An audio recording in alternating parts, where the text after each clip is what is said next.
হয়, অহা ৮ মে' তাৰিখে তীৰ্থনগৰী হাজো সমষ্টিৰ অন্তৰ্গত সত্ৰনগৰী ৰামদিয়াৰ ঐতিহ্যমণ্ডিত পুৰোহিত সত্ৰত অনুষ্ঠিত কৰা হ'ব শ্ৰী শ্ৰী দামোদৰদেৱৰ 426 সংখ্যক তিৰুভাৱ তিথিভাগী। ইয়াকে লৈ শ্ৰী শ্ৰী দামোদৰদেৱৰ তিৰুভাৱ তিথিভাগী বৰ্ণাঢ্য কাৰ্যসূচীৰে উদযাপন কৰিবলৈ ঐতিহ্যমণ্ডিত পুৰোহিত সত্ৰত প্ৰস্তুতি ইতিমধ্যে তুংগত উঠিছে। প্ৰস্তুতি প্ৰায় সম্পূৰ্ণ কৰা হৈছে আৰু আমি ইয়াৰ প্ৰস্তুতি সম্পৰ্কে সত্ৰত আজি উপস্থিত হৈছোঁ আৰু সত্ৰৰ প্ৰস্তুতি সম্পৰ্কে আমি আয়োজক কমিটিৰ সৈতে কথা পাতিবলৈ চেষ্টা কৰিম। হয়, প্ৰথমে মই আপোনালোকক ধন্যবাদ দিছোঁ।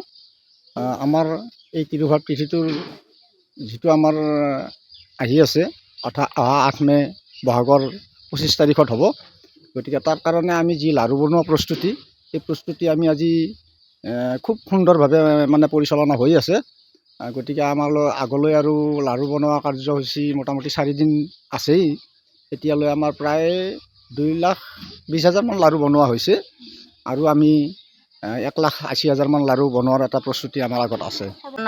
প্ৰণাম কৰ দেৱ দামোদৰ কলি যোগে বিষ্ণু অংশে ভৈলাই অৱতাৰ চৰণতে প্ৰণাম কৰোঁ দেৱ দামোদৰ কলি যোগে বিষ্ণু লোকে ভৈলাই অৱতাৰ সদানন্দ গিৰে প্ৰভু জনম লভিলা কলি ৰাজীৱ তুমি গুৰুজনাৰ শ্ৰী শ্ৰী দামোদৰ দেৱৰ তিৰুভাৱ তিথি উপলক্ষে আমাৰ যিটো এই লাড়ু বনোৱা উৎসৱ আমাৰ চলি আছে, আজি তৃতীয় দিনত ভৰি দিলে।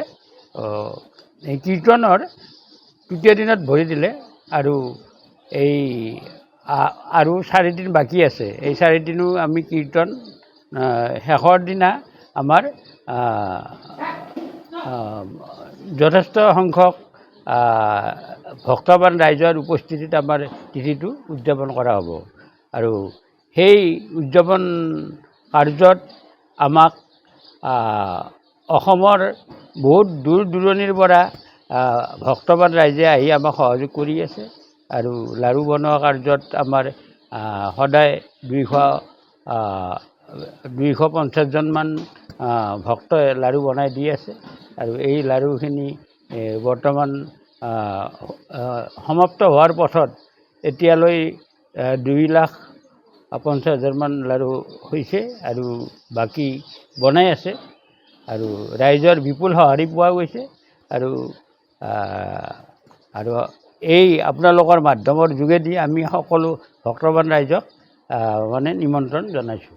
হয়, অহা 8 মে' তাৰিখে তীৰ্থনগৰী হাজো সমষ্টিৰ অন্তৰ্গত সত্ৰনগৰী ৰামদিয়াৰ ঐতিহ্যমণ্ডিত পুৰোহিত সত্ৰত অনুষ্ঠিত কৰা হ'ব শ্ৰী শ্ৰী দামোদৰদেৱৰ 426 সংখ্যক তিৰুভাৱ তিথিভাগী। ইয়াকে লৈ শ্ৰী শ্ৰী দামোদৰদেৱৰ তিৰুভাৱ তিথিভাগী বৰ্ণাঢ্য কাৰ্যসূচীৰে উদযাপন কৰিবলৈ ঐতিহ্যমণ্ডিত পুৰোহিত সত্ৰত প্ৰস্তুতি ইতিমধ্যে তুংগত উঠিছে। প্ৰস্তুতি প্ৰায় সম্পূৰ্ণ কৰা হৈছে আৰু আমি ইয়াৰ প্ৰস্তুতি সম্পৰ্কে সত্ৰত আজি উপস্থিত হৈছোঁ আৰু সত্ৰৰ প্ৰস্তুতি সম্পৰ্কে আমি আয়োজক কমিটিৰ সৈতে কথা পাতিবলৈ চেষ্টা কৰিম।